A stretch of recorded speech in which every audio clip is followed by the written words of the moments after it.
আসসালামু আলাইকুম, আমার নাম আহমেদ, শিবচর থেকে আইছি। হারুন কাকা কইছে আপনাকে বাড়িতে নাকি কামের লোক দরকার। আচ্ছা ঠিক আছে, পরে এসে এখন না, যাও। আল্লাহ তাআলা এই সংসারের রহমত বর্ষণ করবে।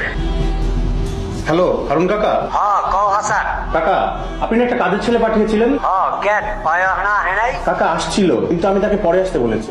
এটা তুমি কি করলা? পোলাটা এত দূরে থেকে আইলো আর ওরে তুমি পরে আইতে কইলা? আমি আসলে বুঝতে পারি নাই। পোলাটা এই প্রথম ঢাকা শহরে গেছে, ওর তো শহরে কেউ নাই, এখন ও কই থাকবো কি করবো? কি কাকা, ওর কেউ নাই?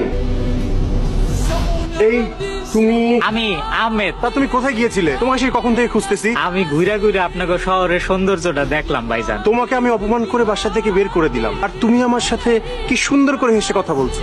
আপনি আমারে অপমান কই করলেন? আপনি তো কইলেন আমারে পরে আইতে, তাই আমি ঘুরে ঘুরে একটু শহরের সৌন্দর্য দেখতেছিলাম। তা শহরের কি কি সৌন্দর্য তুমি দেখলে শুনি? শহরের সবচাইতে সুন্দর হলো মানুষ, মানুষের হাতে তৈরি এই যে আল্লাহর ঘর, মসজিদ গুলা। আর একটা সুন্দর দৃশ্য আছে, আজানের পর মানুষ যখন দলে দলে মসজিদে আসে, কি সুন্দর লাগে দেখতে। আর মসজিদে নামাজ পড়তে এত মানুষ দেখা মনে হইলো শহরের সব মানুষগণ মসজিদেই। আর কি দেখেছো বলো? আর এই শহরের সব জায়গায় খালি সুন্দর সুন্দর মসজিদ। নামাজের সময় হইলে মসজিদ খুঁজতে হয় না, একটা না একটা পাওয়াই যায়। মনে হয় যেন আল্লাহ আমারে ডাকতাছে, আয় আহমেদ আয়। আসসালামু আলাইকুম। ওয়ালাইকুম আসসালাম। আমরা খুব চিন্তায় ছিলাম। আর কোনো চিন্তা নাই, আমি তো আইসা গেছি। তুমি যাও, ফ্রেশ হয়ে আসো, তাড়াতাড়ি খেতে হবে। এখন থেকে তাহলে ঘরের কাজের লোক ডাইনিং টেবিলে খাবে? তোমার সমস্যা কি শম্পা? তোমার সাথে তো আর খাচ্ছে না। তাই বলে যে টেবিলে আমরা খাবো সেই একই টেবিলে ঘরের কাজের লোকও খাবে? না ভাবি, আজকে পয়লা দিন তো, এর লোকে টেবিলে বয়ে খাইতাছি। কালকার থেকে আর খামো না, কালকার থেকে আমি আমার ঘরে আলাদা করে খামো নি। কি বলে তুমি আমাকে ভাবি? ডিসগাস্টিং, যত সব জঞ্জাল এসে জুটছে। আসসালামু আলাইকুম ভাই।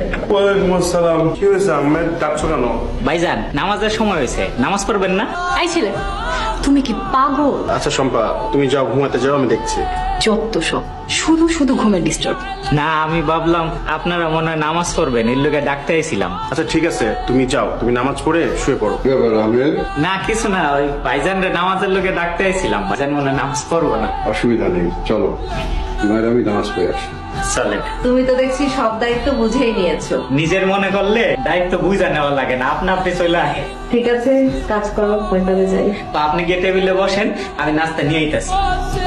আজকে সবজিটা তো চমৎকার হয়েছে। ডিসকাস্টিং। আহমেদ, আচ্ছা সুন্দর রান্না তুমি কোথা থেকে শিখলে? খাউনের দায়ে কইতে পারেন, পেটের দায়ে শিক্ষা লাইছি।